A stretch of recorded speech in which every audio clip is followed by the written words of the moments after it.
Hi, welcome to Bar Cart Bookshelf, a video series about books and the drinks they inspire. My name is Elias, and today we're talking about NAVOLA by Paolo Bacigalupi. NAVOLA is a book that I expected to like, but not one that I expected to love, and I love it. It's a really excellent book. Just very, very good. It is a secondary world fantasy, but a literary fantasy. There's very little magic to be found, more of a historical fiction novel of another world, save for one very, very cool speculative element, a fossilized dragon eye teeming with malice, and with the, psychic memory of this millennia-old fossilized dragon, which we see depicted on the cover. And, it doesn't get much cooler than a deeply malevolent dragon.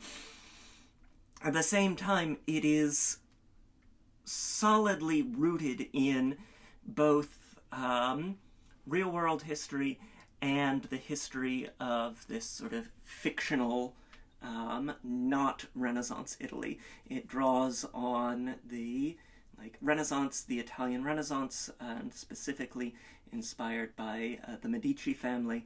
It's a intimate character study of a young man, the fourth generation of this banking family who, like the Medicis, were originally wool merchants and have grown to be this sort of powerhouse of a banking community. And Davico's upbringing in this sort of twisty and deceptive and dangerous environment, while still trying to retain his sense of self and his optimism about the world in ways that, over the course of the novel, are very much challenged. It's a novel of intrigues, of deceptions, of lies and betrayals and poison and stabbing, and all of that grand sort of singular power and alliance that you really want when we're playing with a setting as famously full of deceptions as the Italian Renaissance. It's a book that is thoughtful. It is one that rewards you if you know a bit about the period but aren't an expert in it. I would be really excited to read a review from a subject matter expert to see just all the ways that Bacigalupi played, even more than I noticed, with the sort of source history of the region, and yet feels very tied in to a polytheistic past of the Italian peninsula, and also feels very fresh and new and exciting. And it was a book that took me by surprise. I had thought we were going to talk about it at the end of the month or in early August, and then last week I started to read the first chapter, and all of a sudden I found myself about halfway through the book in the course of an afternoon.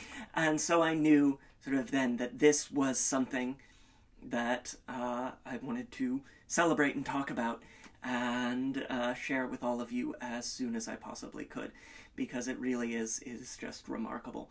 It is more heterosexual than some of our usual fare here on Bar Cart Bookshelf, but in ways that I found really sort of invigorating and exciting. We see the ways in which, within the setting, homosocial spaces like mercenary troops and military encampments lead to the homosexual behavior and activity in side characters. We have a really fun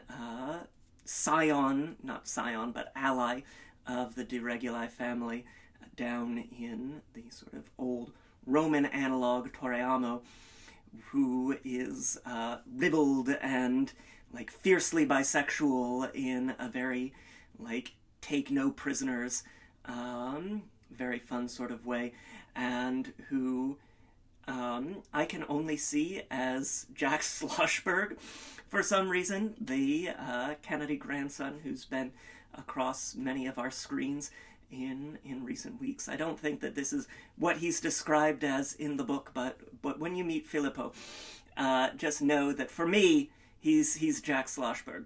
And I'm just having such a good time with this book. It's going to be the start of a series, but it works really well as a standalone. It's one that pauses in, I think, just the right space to let it breathe for a while, and one that you can pick back up. I'm excited to pick back up when we continue with Davico, hopefully before too long. And so, of course, through it all, we had to have a drink. Our drink today is, appropriately, the Dragon's Eye, and we are going to start with 1 ounce of unaged brandy, this sort of immature brandy, this grape spirit. It's going to be sort of fresh. It's going to be sort of untethered just yet, as Davico is, as he sort of starts to come into his own, this very naif, entering into a world that is not as kind to him as he would be to it. Next, we're going to get some nice red Italian bitters, nice red bitters, an ounce of Campari. That's going to be this bittersweet. It's going to be this bright red. It's going to be the sort of thing that you would enjoy on ice if you were a banker in the not Renaissance, not Italy. Very sort of nice for the summer. And then, for a bit of sweetness and a bit of gold and dark fruit, we're going to add 1 ounce of apricot liqueur. This is made with dried apricots, soaking dried apricots in a bottle of vodka with some sugar over the course of about 3 weeks. Really rich, fruity sort of liqueur that does really well with some of the other fruit flavors that we're playing with in our cocktail. And then finally, we're going to add a few dashes of cardamom bitters. NAVOLA is one of 2 fantasy novels out this month that mention cardamom on the very first page. We'll be talking about the second, The Spice Gate, hopefully soon, in a couple of weeks. And it's one of my favorite bitters. It's light, it's spiced, but not so heavy as the darker aromatic bitters like Angostura. Just really nice for summer into fall, and good in the winter as well. But one that's going to be a little bit more approachable in that just refreshing, spiced quality. And now we've got all of our liquid ingredients in our mixing glass. We will add our ice. Beautiful. Get that down in there. And give it a stir. As always, we add our ice last because that's what cooks our cocktail. Gotta do everything in its proper time, as we all exist in Virga's weave. There's this very fun philosophical approach to sort of polytheistic past that has become sort of dominated in more of a contemporarily monotheistic model. It's just very, very clever sorts of world building happening here, and one that I found very immersive. And it does very well that balance of what's recognizable and what's new, what's totally otherworldly. We're going to want to stir until we're at about an equilibrium of our ice and our liquid. Lovely. I am going to take a Dragon's Eye of my own, this nice big ice sphere, and get it down into my old-fashioned glass so that this stays frosty, freezy, refreshing, and I'll take my julep strainer and strain into there. And then finally, because we have all of our stilettatores, our assassins and knife men, we're going to garnish this with a blood red cocktail cherry. get that, if I can get it out of the jar. This is the trouble with these ooey gooey, delicious, dark rich cherries. Get that on the cocktail pick, and place on the edge of our glass.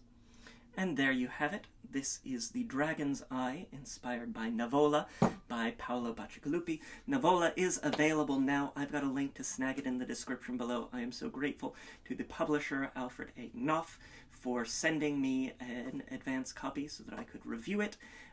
It's one that I am planning to get in hardcover because I want to have it. I really had a great time with this one. We've got links to various forms of social media, including Twitter, Instagram, and Blue Sky, where there's always a written version of today's recipe. Try the drink. Let me know what you think in the comments down below. Read NAVOLA.